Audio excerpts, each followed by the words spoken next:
ethical harvesting of organs, but what I can specifically bear witness to are specific atrocious war crimes that are absolutely in parallel with what has been described um, above. And let me give example of some of the war crimes. I have taken specific testimony from doctors, nurses, and operating room techs, all of which were abducted from the operating room while they were operating on another human being and taken to Israeli prisons and tortured. One nurse was actually shot in the knee because he refused to abandon a patient while he was still operating on the patient. And um, and then he himself, the nurse, was taken to an Israeli prison where he was tortured, not given any medical care against the Geneva Convention, which Israel was a signature to in 1950, 2 years after they proclaimed their statehood. And and while every Israeli was carrying a passport that said the word Palestine on it. Um, and as did Golda Meir, for 20 years. This person was given one juice box a day, sometimes every other day.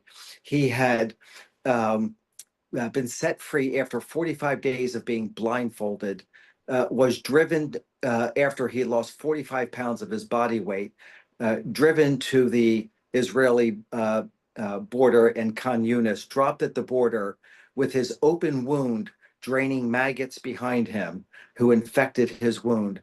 A rifle butt was shoved into his right eye, exploding it. And so he crawled to safety for 2 kilometers until somebody picked him up, blinded in his right eye, and his right knee still infected after an Israeli bullet went through it, completely untreated. And he fell into a coma where we found him with bed sores on the back of his ears and the back of his head. He subsequently, as a nurse, had his leg amputated in Egypt after multiple attempts by myself to operate on him to try to save his leg, all of which failed. I have surgeons who were abducted out of the operating room, taken prisoner, all because Israeli soldiers, and he was a prisoner in Israel, all because they claimed that he knew where Hamas soldiers were hiding in the basement of the hospital. And there wasn't even a basement to this hospital. The hospital administrator gave me a tour of it. Only 3-foot high crawl spaces where the air conditioning and electrical and the sewage pipes were running. No room for to even stand up in these tunnels.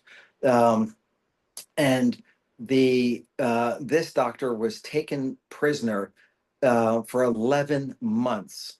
And he was beat every time he asked to speak to his lawyer. He was beaten 3 times harder if he got to speak to his lawyer. He got his lawyer by whispering into his ear to get his family evacuated to Egypt. He remained in prison, beaten every day. Every one of his fingertips were broken by pliers and crushed. I saw x-rays of his hands. All of his fingertips still had every single one had a broken bone in it that didn't heal. Um, and um, when he still wouldn't tell them where Hamas was because he couldn't, because he never saw anybody that he could identify as Hamas, and nor could I when I was at the hospital. He then was raped by female IDF soldiers with a zucchini placed up his rectum, and the zucchini was soaked in pork blood. Uh, and then they showed him, when he still couldn't tell them where Hamas was, they showed him a spy picture of his wife and said that was time dated and geolocated out of his house, right by his house, and say, we will abduct her and bring her here and rape her in front of you. And then they showed him the same moment a drone photograph of his children's bedroom window, and they said they will send a missile through his or a drone rather through his kid's bedroom window and incinerate them. The amount of mental torture is far worse than the physical torture that this surgeon went through, an accomplished, elegant human being. He was so physically and mentally tortured that anything else that anybody proposes has to be considered as tenable. I myself walked through mass graves and I interviewed witnesses to people being buried in that mass grave. And several witnesses have told me that on one night they saw two children dressed in a bright red and a hunter green shirt that were buried alive by an Israeli soldier team.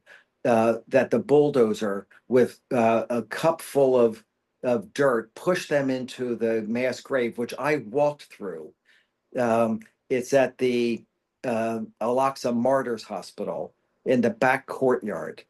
Um, they pushed him into the grave and heard the screams of these two children and the adult that was with them get muffled as the dirt piled on top of them. They were buried alive. And then there's reports of those same two children's skeletons being exhumed, still clad in the nylon green and red shirts, only their hands were tied behind their backs.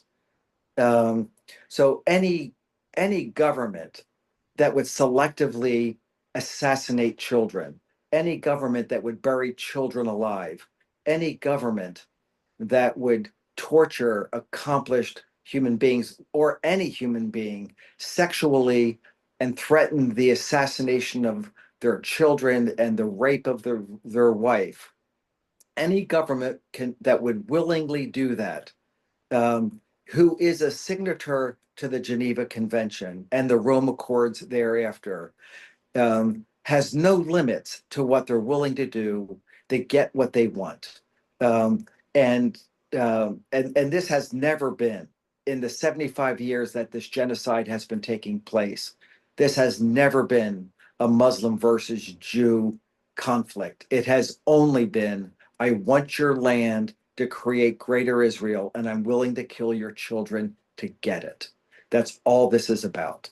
And this is only facilitated by the American legislatures who are prostitutes and the British legislatures who continue to be prostitutes to the Israeli lobbies by taking their money and casting their ethics aside by giving them the weapons and the money that's necessary to continue this genocide. And that's why the ceasefire that is pretended to go on, it will not last. Give the Israelis an excuse to cancel the ceasefire, and they will do so. And it is my prediction they will do so. In fact, one of the clauses of the ceasefire is that Hamas has to cancel all hostilities at the discretion of the IDF. It's their determination whether they've canceled all hostilities. And they will never say that they did. And therefore, the ceasefire will never genuinely take place. This is just a pause as Netanyahu is trying to develop the greater Israel that he